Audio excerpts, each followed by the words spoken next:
Hiya, I'm Jasper, and welcome to video review for the Divergent series, Insurgent. So, as always, I'm going to give you the good, the bad, and the furry. To start with furry, nothing significant. Moving on to the good and the bad. So, this is the second movie in the Divergent series, and I really think that they just added the Divergent series, like, upper part after the fact, sort of like how they added The Chronicles of Riddick, Pitch Black, years after Pitch Black had come out because it was in the now Chronicles of Riddick universe. Anywho, if you haven't seen Divergent, you will be confused by this movie. I think that you really need to watch the first one in order to appreciate this movie. I put my review and a link in the description down below so you can see if you're even interested in the first one, let alone this one. But moving on from there, the characters, the actors that were alive at the end of the first one are still alive in this one. The ones that were dead are still dead, although I'm not going to say that they don't come back in like flashback-ish sequences, if you will. And so the actors may be reused, but in terms of people coming back from the dead, no. And I was a little confused right at the very beginning of this because Miles Teller's character was an asshole throughout the entire first book, or movie. I never read the books. He was an asshole. And he was even like, hey, they didn't have to drug me to do the asshole thing. I was just here doing the asshole thing. And then, like, it was such a quick bit that he decided to join them that I just didn't even remember that. And so this one, he's still an asshole, but with these guys. And so right in the beginning when they get raided, he's like, hey, they're over here. Just like totally, Benedict Arnold's them. And at the same time, you're kind of expecting it because why was he with them to begin with? Yeah, doesn't make any sense. So, this movie, they still, in my opinion, don't adequately explain Divergent versus Factionless, especially because the Factionless appear to be pretty fucking normal. They're just people. So the Factionless don't belong to any faction, and the Divergent belong to more than one. Still don't understand that. Maybe the book explains it better. The movie doesn't do any better job than the first one of explaining why there's Factionless that aren't dangerous, but the Divergent are dangerous to the world order of things. So, whatever. The other thing that I did notice is that the sound design and, prop design of the weapons was entirely different. In the first one, it was more of a almost like an air gun or launching darts, but for all of the guns, even the individual ones, which I think, because of how long that sound effect took, I feel like it really slowed down the rate of fire that they could do. And pretty much all of them were like single, just... Whereas this one had much more traditional sounding firearm noises, which meant that they could rat-a-tat them off a lot more rapidly and give it a bit more energy in the firefighting scenes. And I gotta say, this movie was super, super visually interesting. So this movie cost $110 million to make back in whenever it came out. And it made $297 million at the box office. Just to kind of give you an idea, generally speaking, the rule of thumb is that whatever a movie budget's reported budget is, you have to double it for their box office in order for it to be considered a success and have made money. So 110, 297, clearly a success. The next movie in this series was made for another 110 million and made I think 197, or 192, something like that. Not as much of a success. That's why they never made the fourth one. So, or fifth one, or however many there were in the book series. I don't know, I never read them. There was only 3 movies, though.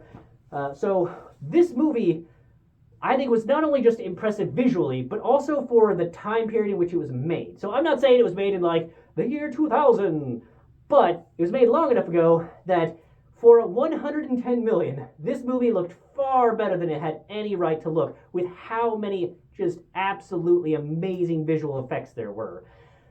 There's a couple scenes where it reminded me of Doctor Strange and the Multiverse of, or not the Multiverse of Madness, in the first Doctor Strange, where he went into the mirror universe and then was doing the spitty things, and then also Inception with the super slow-mo, just shatter apart explosions, and then the mind-altering perspectives on things, and just that amazing level of CGI was seen for most of this movie, a way bigger percentage of this movie than I would have thought for 110 million.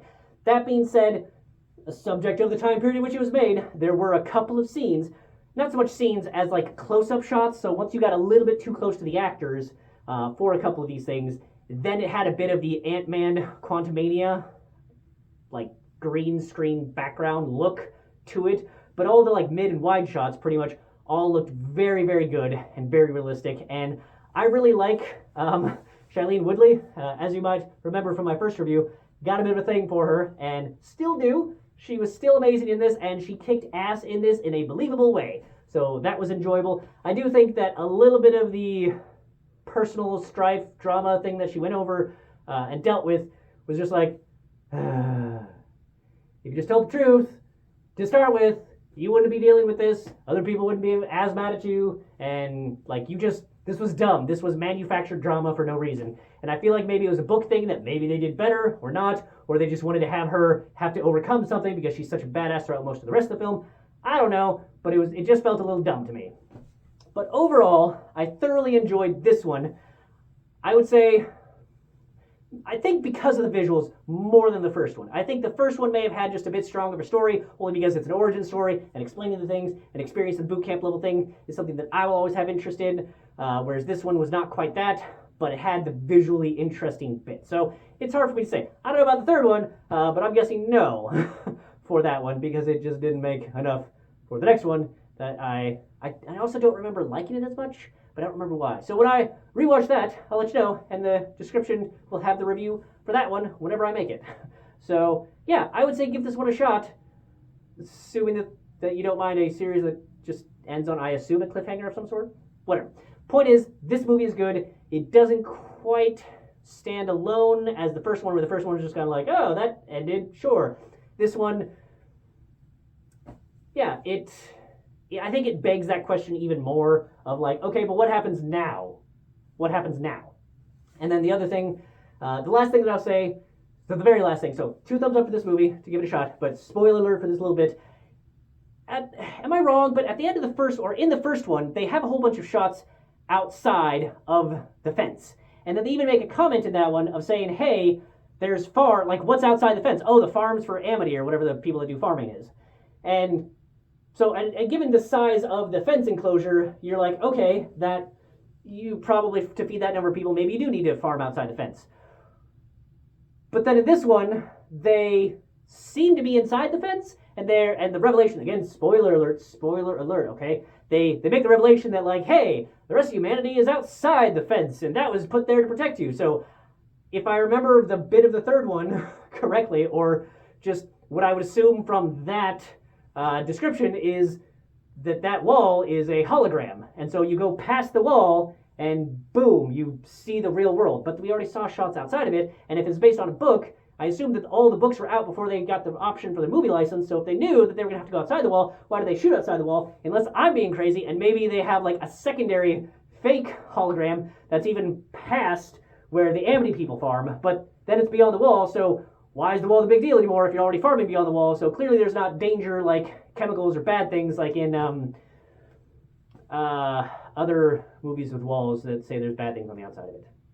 None of them come to mind at this point, but yeah, so I don't know. It was a little confusing for that choice in the first one that they have to like retcon in the second one, maybe for the third one, but only at the very end. So yeah, that's really all I had for this one. So that's all I had for this one. Thanks for coming. Thanks for watching. Hope to see you at the next one. Bye.